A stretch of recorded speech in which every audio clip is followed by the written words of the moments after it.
ধৈর্যের পরীক্ষা কাকে বলে জানো? চলো তোমাদেরকে দেখাই।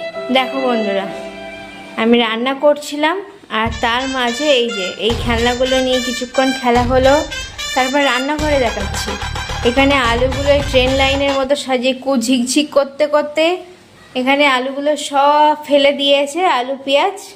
আর তারপরে এটাকে নিয়ে পিক পিক খেলা করছে এই মহাজন।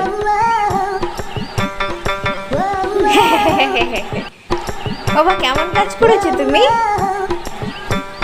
কি কাজ করেছো এটা? কাজটা কি ভালো করছো? ভালো করছো? একটু কি বকবো? বকবো একটু? বকবো?